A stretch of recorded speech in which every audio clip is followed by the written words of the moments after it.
오늘 본문과 관련해 가지고 여러분과 함께 듣고 싶은 노래가 있어서 준비했습니다. 들어주세요.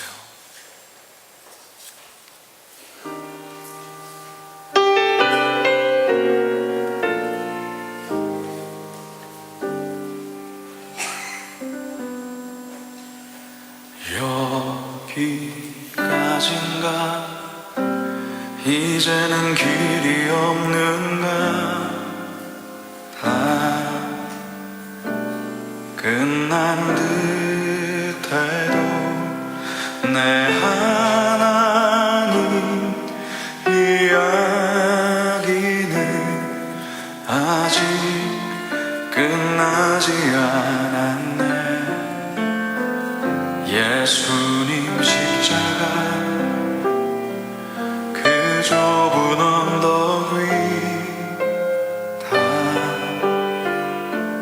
끝난 듯해도 내 하나님 이야기는 다시 그곳에서 시작되나니 다시 돌아가 아버지 집에 실패와 절망했던 그 오욕의 자리 무너진 가슴 안고 돌아가리라. 내 아버지 집 은혜와 사랑 하나님의 이야기는 아직 끝나지 않네.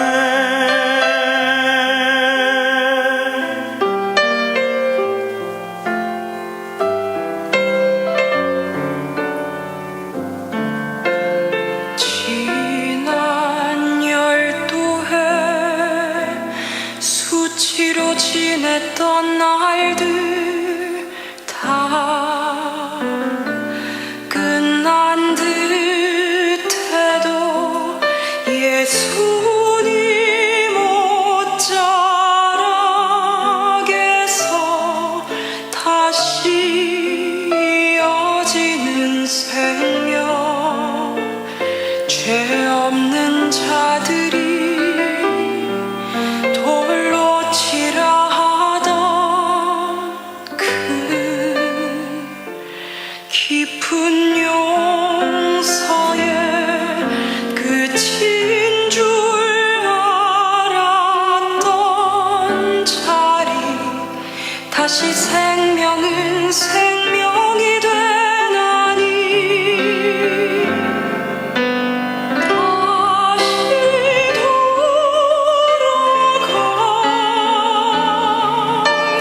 아버지 집에 실패와 절망했던 그 오욕의 자리 무너진 가슴 안고 돌아가리라. 내 아버지 집 근혜와 사랑 하나님의 이야기는 아직 끝나지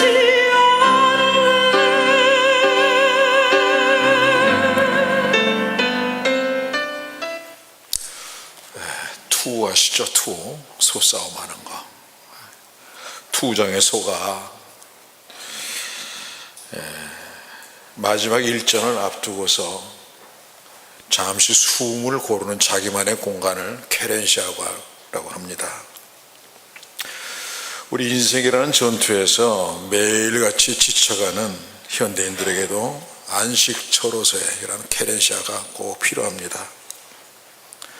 그래서 세계에서 가장 경쟁이 치열하다는 우리나라에 생겨난 대표적인 공간이 카페라는 겁니다. 그런데 그 카페에 가면 자기만 있는 게 아닙니다. 비슷한 사람들이 모입니다. 그럼에도 불구하고 그것을 찾는 이유는 자기만의 평안한 시간도 필요하지만 동시에 혼자라는 외로움, 그런 결핍도 채우기 위해서입니다. 말하자면 관계를 위해서 에너지는 낭비하고 싶지가 않아요. 근데 외로움은 채우고 싶은 겁니다.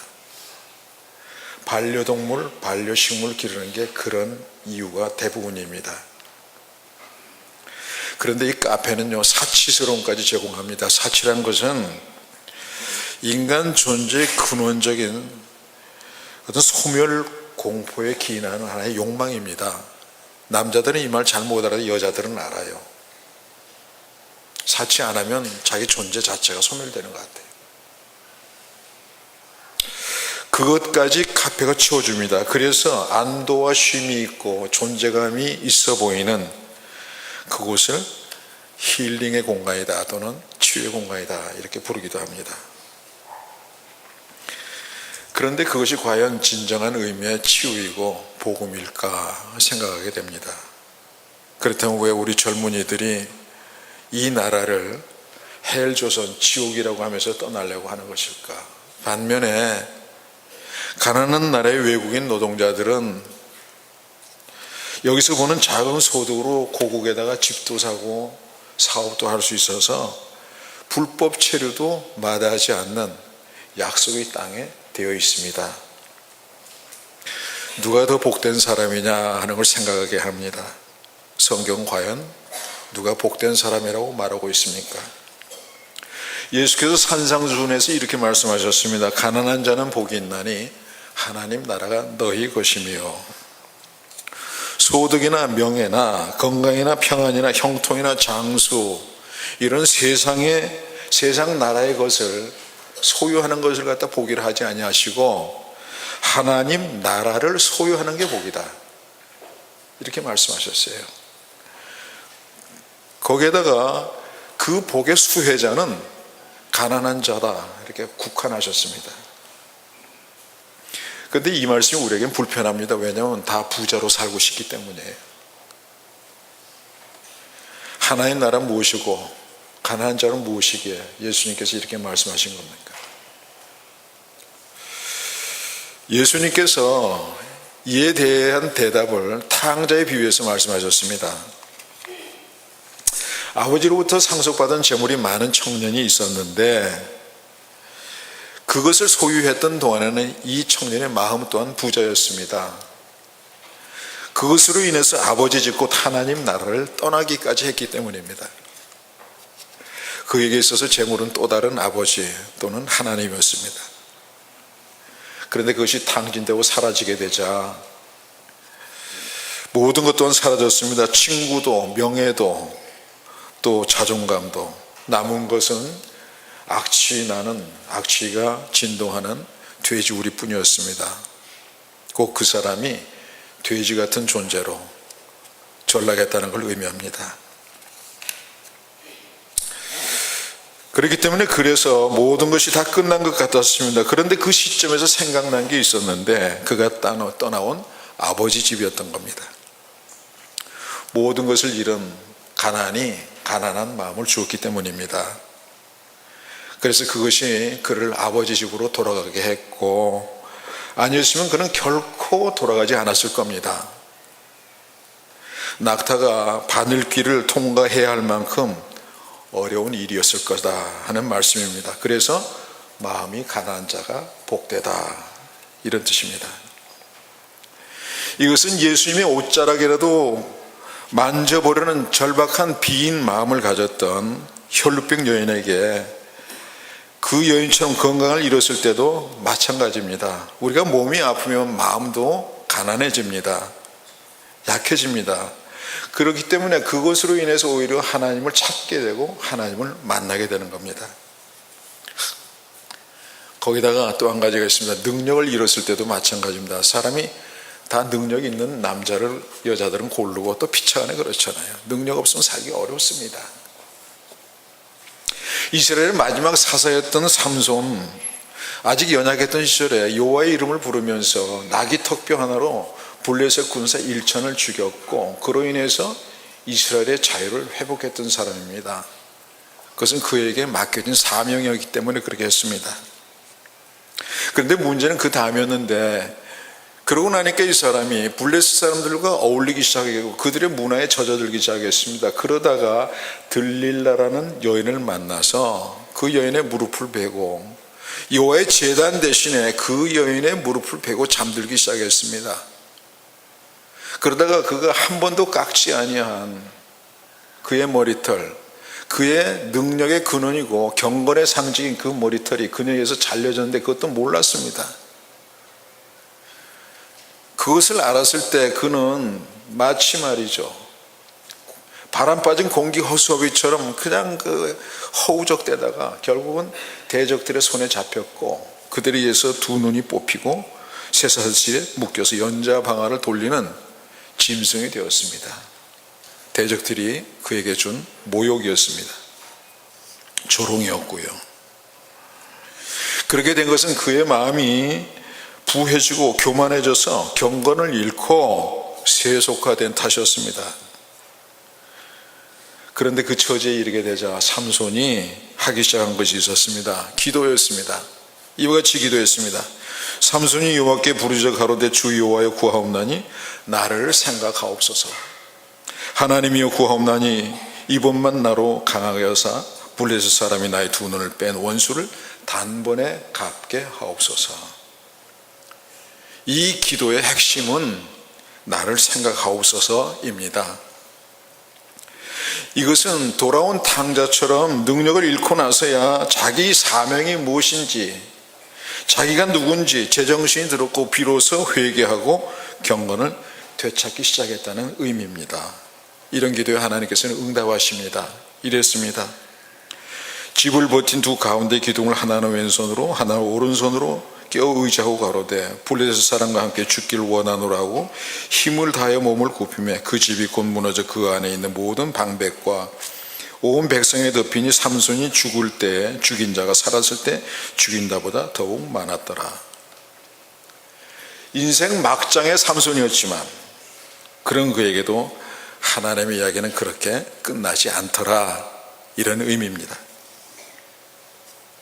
그런데 말이죠, 우리는 우리의 삶이 한 번쯤은 바닥을 쳐야 하는 그런 위험한 믿음의 삶을 원치 않습니다. 그저 순탄했으면 하고 맨날 기도합니다. 그래서 대부분의 기도 제목이 그렇잖아요. 우리로 하여금 시험에 들지 말게 하옵소서. 히브리서 12장 8절에 보게 되면 징계는 다 받는 것이거늘 너에게 없으면 사생자의 참 아들이 아니니라, 이런 말씀이 있지만 그 말씀이 있는 건 알겠는데 나는 거기서 예외가 되길 원하는 거예요. 그런데 문제는 그러다 보면 영적으로 나태해지는 겁니다. 그런데요, 여러분, 나태하면 유혹에 스스로 설득당한다는 사실 꼭 아셔야 돼요. 선악과를 향한 호기심으로 이미 유혹에 넘어갈 준비가 되어 있던 하와였습니다. 그러다 보니까 사단의 말 몇 마디에 스스로 선악과를 따먹었습니다. 영적 나태함이 빚은 비극이었고 결과였습니다. 그렇게 오늘날 교회에서는, 교회 모습에서 경건이 정말로 많이 사라졌습니다. 경건이. 저녁 예배 없는 데도 많고요, 수요 예배도 안 드리고 목요일 날이 더 드리기 편하다고 목요일 날 드리는 교회들도 많아졌어요. 뿐만이 아니죠, 새벽 기도, 철야, 금식, 묵상, 이건 누가 없앤 게 아니라 교회 스스로가 없었습니다. 하나님 중심보다는 사람 중심의 교회가 되다 보니까 그렇게 된 겁니다. 에덴 동산 지기였던 아담처럼 교회 지기들이 뭔가 보암직하고 먹음직한 것들에서 시선이 꽂혀가지고 하나님을 외풍이나 막아주는 방 안에 병풍 정도로 생각하는 거예요. 있긴 있는데 병풍이에요. 찾아가면 뒤로 숨긴 좋은데 움직이지 못하는 병풍에 불과한 하나님으로 두는 겁니다. 스스로 없앤 겁니다. 그래서인지 몰라도 교인들도 겁이 없어요. 교회도 다니면서 점집도 다닙니다. 점 보러. 여러분, 그건 죽을 죄예요. 사울왕의 예를 한번 보시겠습니다. 역대상에 나오는 이야기인데요, 사울의 죽은 것은 여호와께 범죄하였음이라. 저가 여호와의 말씀을 지키지 아니하고 또 신접한 자에게 가르치기를 청하고 여호와께 묻지 아니하였으므로 여호와께서 저를 죽이시고 그 나라를 이새 아들 다윗에게 돌리셨더라. 고린도전서 10장 21절에 이런 말씀이 있습니다. 너희가 주의 잔과 귀신의 잔을 겸하여 마시지 못하고 주의 상과 귀신의 상에 겸하여 참여치 못하리라. 이와 같이 하나님도 섬기고 귀신도 섬기는 것은 죽음이라고 나무라고 계신 겁니다. 그런데 그것은 점찍 가는 것만의 이야기만은 꼭 아니죠. 근본적으로 하나님을 만홀히 여기는 행위를 다 얘기합니다. 주일 성수 대신에 주말 성수하는 것, 교회를 사업장으로 아는 행위, 회개할 때 입는 옷, 삼배옷을 입어요. 성경 보면 그렇죠. 회개할 때는 배옷을 입고 죄를 뒤집어 써요. 회개할 때 입는 옷이 따로 있고, 예배 드릴 때 입는 옷은 세마포 흰 옷입니다. 그걸 구분을 안 해요. 쓰레빠 질질 끌고 교회 나가고. 그런데도 주님께 왔으니까 반가운 겁니까? 회개하면서 정정하고 나오는 건 좀 우스운 얘기죠, 사실은. 그런데도 어쩌다가 카페에 들르듯이 교회에 나와도 나무라지 않고 반갑게만 대하는 목사님을 보고 우리 목사님은 사람 좋은 게 예수님 닮았다나 뭐라나 그렇게 얘기합니다. 그런데 여러분, 예수님은요 사람 좋은 예수님만은 아니에요. 겸손한 자들에겐 그랬습니다. 반면에 교만한 자들에겐 죽일 놈 예수였어요. 그들을 향해서 예수께서는 회칠한 무덤이니 독사의 자식들이니 마귀와 함께 지옥에나 가라, 도끼가 나무 뿌리에 놓였다, 이렇게 저주를 퍼부어 대시니까 그들이 예수를 죽여버렸습니다. 그게 예수님 모습이에요. 본질적으로 예수님은 우리의 죄 때문에 오신 것이고, 그래서 죄에 대해서 언제나 단호하셨습니다. 가늠하다 끌려온 여인을 용서하시되 다시는 죄 짓지 말라, 이렇게 나무라셨습니다. 그런데 우리는 왜 그 모양이냐 하는 거죠. 우리의 본성 때문에 그런 거죠. 우리는 두 개의 본성이 있지 않습니까? 영의 본성과 육의 본성. 그 둘이 우리 가운데서 늘 치열하게 싸웁니다. 사도 바울의 고백을 보면 그렇습니다. 그러므로 내가 한 법을 깨달았노니 곧 선을 행하기 원하는 나에게 악이 함께 있는 것이로다. 내 소속 사람으로는 하나님의 법을 즐거워하되 내 지체 속에서 한 다른 법이 내 마음의 법과 싸워 내 지체 속에 있는 죄의 법 아래로 나를 사로잡아 오는 것을 보는도다. 오라 나는 공고한 사람이로다. 이 사망의 몸에서 누가 나를 건져내랴 했습니다. 누가 건져냅니까? 하나님은 저로 하여금 시험에 들지 않게 하셨고 사망의 몸에서 구원해주고 도와주시옵소서. 하나님이 도우실 게 따로 있어요. 누가 건져내야 됩니까? 아무거나 도와달래. 그냥 자기가 할 것도 빼놓고는, 자기가 공부 안 해놓고는 성적 행편을 받으면 부모님 도와주시옵소서.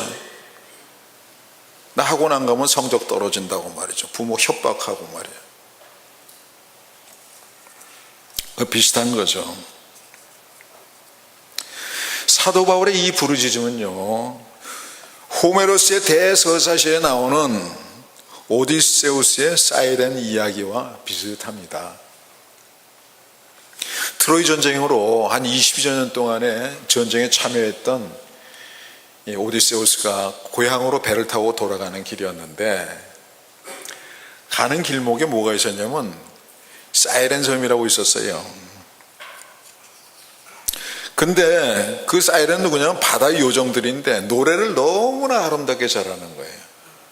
그래서 그 노래 소리를 듣고 선원들이 뱃머리를 돌리게 되면은 그 사이렌 섬의 주변에 깔려있는 암초에 강한 조류에 밀려가지고 배가 파선을 당하게 되면 사이렌들이 와서 그 선원들의 시체를 노략질했다는 겁니다.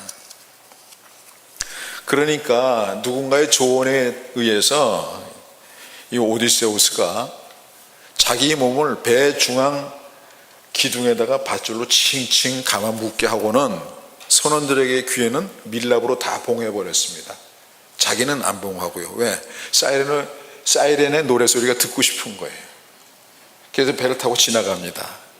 근데 그 소리가 얼마나 아름다운지 이 오디세우스가 괴로워가지고 소리 지르면서 자기를 제발 풀어놔달라고, 내가 이 바다에 뛰어들어 저들을 가고 싶다고 그러는데도 선원들이 듣질 못하니까 묵묵히 그곳을 노를 지어가지고 지나가게 됐다는 겁니다.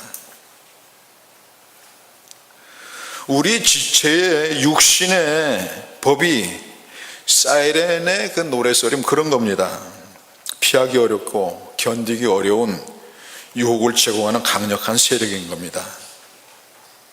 그렇기 때문에 우리는 오디세우스처럼 우리 자신을 하나님의 법의 기둥에 묶어야 하는 겁니다. 우리 자신이 묶어야 하는 거예요. 성령께서 와서 도와주실 일이 아니고 내가 묶어야 되는 거예요. 그래야 죄법인 육체의 소욕을 이길 수 있는 겁니다. 그럼에도 불구하고 우리는 그닥 노력할 생각은 없습니다. 교회 다니다가 보면 어떻게 잘 될 거란 막연한 생각을 합니다. 그러기에 곧잘 이런 말에 동의합니다. 이 또한 지나가리라. This too shall pass away.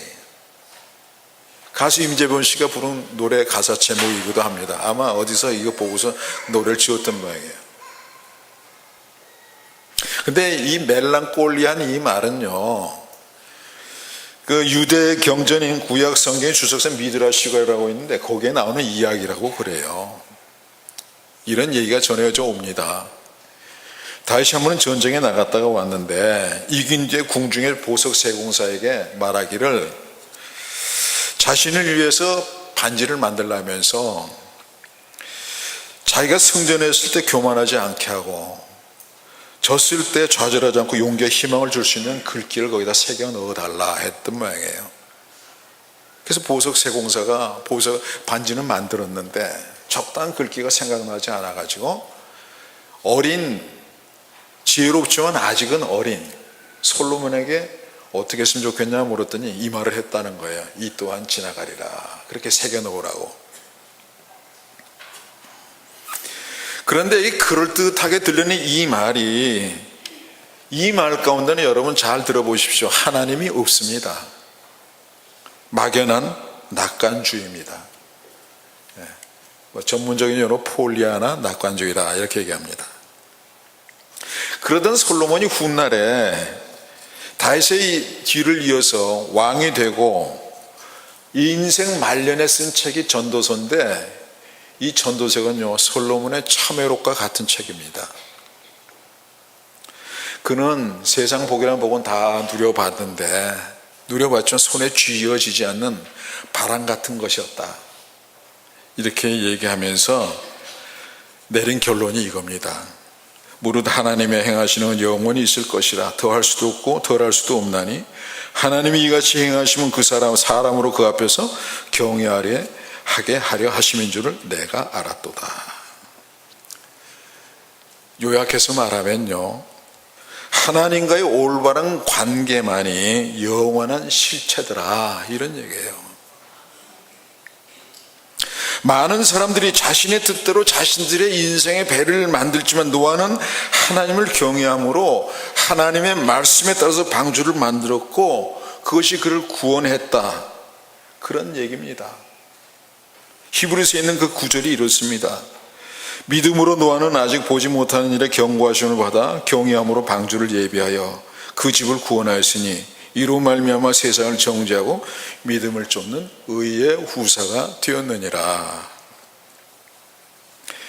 이처럼 하나님 경외는 탕자처럼 하나님께 무릎 꿇고 들어간다는 의미가 있습니다.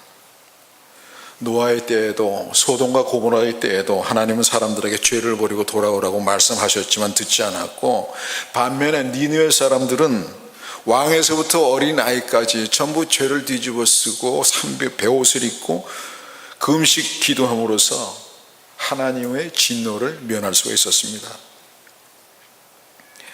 이처럼 하나님 경외는 구원에 이르게 하는 일이지만, 아니면 홍수 속으로 또는 불 속으로 또는 난파선과 함께 소멸되는 겁니다. 말하자면 하나님 경외는 오디세우스처럼 하나님께 나를 묶는 구원의 밧줄이다, 이 말이에요. 살펴보면 우리 믿음의 선조들이 삶이 다 그랬습니다. 에덴을 잃었던 아담도 그랬고요, 홍수를 만났던 노아, 장자권 때문에 야복 강가에서 죽음과 직면했던 야곱, 애굽의 노예로 팔렸던 요셉, 한때 애굽의 왕자였던 광야에 추방되어 가지고 80세의 노인이 되어서야 호렙산에서 하나님을 만났던 모세, 또 동방의 의인이었고 거부였지만 재산도 아내도 자녀도 다 잃고 불체병까지 얻고 나서 자기가 태어난 생일까지도, 그 날까지도 저주했던 욥, 심지어 바벨론 왕이었지만 교만하다가 정신 이상이 들려가지고 소처럼 풀을 뜯으면서 들판을 헤매다가 제정신이 들어 왕위로 복귀했던 느부갓네살 왕도 그랬습니다. 그가 이렇게 얘기했습니다. 그러므로 지금 난 느부갓네살이 하늘의 왕을 찬양하며 칭송하며 존경하노니 그의 일이 다 진실하고 그의 행하심 의로우심으로 무릇 교만하게 행하는 자를 그가 능히 낮추심이니라. 우리 모든 인간은요, 죄와 육신의 포로고 눈먼 자고 사망 권세 두려움에 눌린 자들입니다. 그래서 사도 바울의 고백처럼 그 영혼이 공고해서 신음하는 그런 존재들입니다. 그런 우리에게 주신 말씀이 바로 오늘의 본문 말씀인 겁니다. 주의 성령이 내게 임하셨으니 이는 가난한 자에게 복음을 전하게 하시려고 내게 기름을 부으시고 나를 보내사 포로된 자에게 자유를, 눈먼 자에게 다시 보게 함을 전파하며 눌린 자를 자유케 하고 주의 은혜의 해를 전파하게 하려 하심이라 하였더라. 그리고 이 말씀을 증거하는 표적 중 하나가 태생이 소경이었던 사람이 예수의 말씀에 따라서 진흙으로 바른 눈을 실로한 못에 가서 씻어서 눈을 뜨게 된 그 사건입니다. 그때 바리새인들이 이렇게 묻습니다. 이는 너희 말에 소경으로 낳았다는 너희 아들이냐? 그러면 지금은 어떻게 되어 보느냐? 이에 대한 소경의 답은 창세 이후로 소경으로 난 제 눈을 뜨겠다 하ям을 듣지 못하였으니 이 사람이 하나님께로부터 오지 아니하였으면 아무 일도 할 수 없으리이다. 그의 답은 예수였습니다. 그 예수가 그에게 행하셨다는 겁니다. 당신들 보기에는 마냥 절망적이어만 할 내가 이처럼 눈을 떠서 그것을 증거하고 있고 당신들의 눈으로 보고 있다는 겁니다. 그것은 영적 속인 그들을 향한 힐난이기도 했지만 이제 그가 다시 시작하게 된 새 삶을 주신 예수께 대한 감사와 찬미의 고백이기도 했던 겁니다. 호주에 가면 힐송 처치라고 있습니다. 유명한 교회입니다. 그 교회의 찬양 인도자가 루벤 모간이라는 분인데 그분이 What the Lord has done in me, 주께서 내게 행하신 일이라 하는 제목으로 쓴 찬송시가 바로 이 내용입니다. 이렇습니다. Let the weak say I'm strong. 약한 나로 하여금 나는 이제 강하다 말하게 하셨고, 나는 아직 약하지만 나는 강합니다, 이렇게 얘기하게 하셨다 이게. Let the poor say I'm rich. 가난한 나로 하여금 나는 이제 부하다 말하게 하셨고, Let the blind say I can see. 눈먼 나로 하여금 나는 이제 본다고 말하게 하셨습니다. It's what the Lord has done in me. 이 모든 것이 주께서 내게 행하신 일입니다. 약한 나로 강하게, 가난한 날 부하게, 눈먼 날 볼 수 있게 주 내게 행하셨네. 피아노 키 C, 올간도 같이 치고 초등 C 눌러서 다 같이 함께 다시 부릅니다. 약한 나로 강하게, 가난한 날 부하게, 눈먼 날 볼 수 있게 주 내게 행하셨네. 한 번 더 합니다. 약한 나로 강하게, 가난한 날 부하게, 눈먼 날 볼 수 있게 주 내게 행하셨네. 호산나 호산나 호산나, 죽임 당한 어린 양. 호산나 호산나, 예수 다시 사셨네. 내가 건너야 할까, 거기서 내 죄 씻겼네. 이제 주의 사랑이 나를 향해 흐르네. 깊은 강에서 주가 나를 일으키셨도다. 구원의 노래 부르리. 예수 자유 주셨네. 아멘. 거기까지. 돌이켜보면요, 우리가 겪는 모든 고초 재난은 하나님을 떠난 나태함, 또 교만함의 죄 때문인 겁니다. 그래서 우리는 스스로 낙심하지만 그럼에도 불구하고 탕자처럼 돌아가면 결코 진멸되지 않을 것이라는 소망을 가질 수가 있는데요, 그것은 그 소망이 내 공로가 아닌 여호와의 자비와 긍휼에 근거하기 때문에 가능한 거예요. 그와 같은 재출발의 기회를 믿음의 선조들에게 주셨듯이 오늘 우리에게도 주시는 것이고, 그것은 매일 아침이 끊임없이 우리에게 반복적으로 찾아오는 것 같은 그와 같은 여호와의 성실하심이 그렇게 하시는 겁니다. 그것이 바로 예레미야의 기도입니다. 그 또한 나라를 잃고 모든 걸 잃었을 때 이렇게 기도했습니다. 내 고초와 재난 곧 쑥과 담즙을 기억하소서.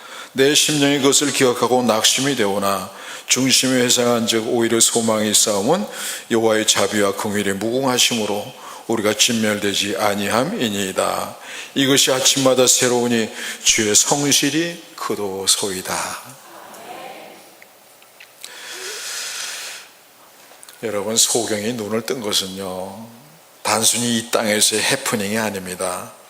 우리가 장차 가게 될 본향에 대한 예표이고, 그래서 하늘에서부터 내려온 하나의 표적인 겁니다. 그 본향이 우리에게 남아있는 마지막 이야기인 겁니다. 하나님의 장막이 사람들과 함께 있음에 하나님이 저희와 함께 거하시리니 저희는 하나님의 백성이 되고 하나님은 친히 저희와 함께 계셔서 모든 눈물을 그 눈에서 씻기심에 다시 사망이 없고 애통하는 것이나 곡하는 것이나 아픈 것이 다시 있지 아니하리니 처음 것들이 다 지나갔음 이러라.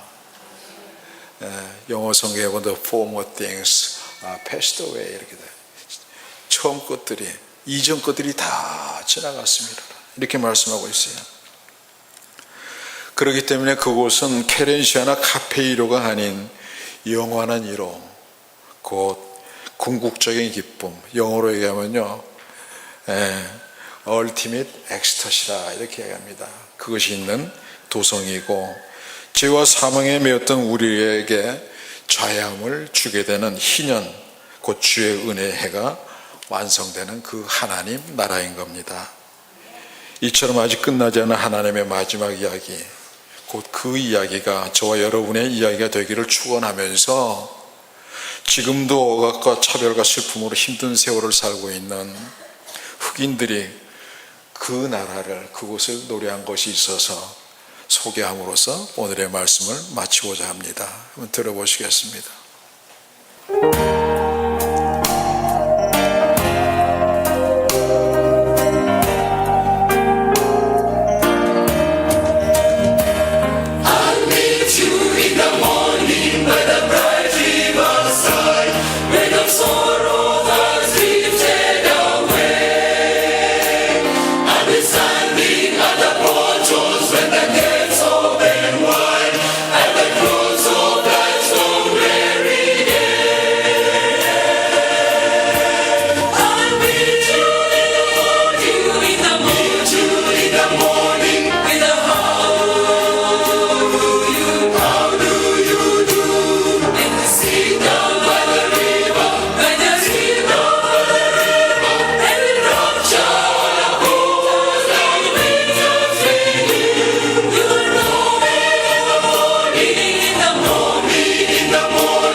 참 많은 분들이 하나님 나라에 가셨습니다. 김영숙 권사, 고순도 권사, 뭐 수도 없죠. 그날 아침 그곳에서 만나서 인사하게 되지 않겠어요? 나는 한 번도 본 일 없는데 홍 목사님 따님도 아마 거기 있을 거예요. 성실하신 하나님이 우리에게는 아직도 끝나지 않은 나이가 그렇게 있다는 소망 가운데서 승리하시는 저와 여러분이 되시기를 주의 이름으로 축원합니다. 기도하겠습니다. 하나님,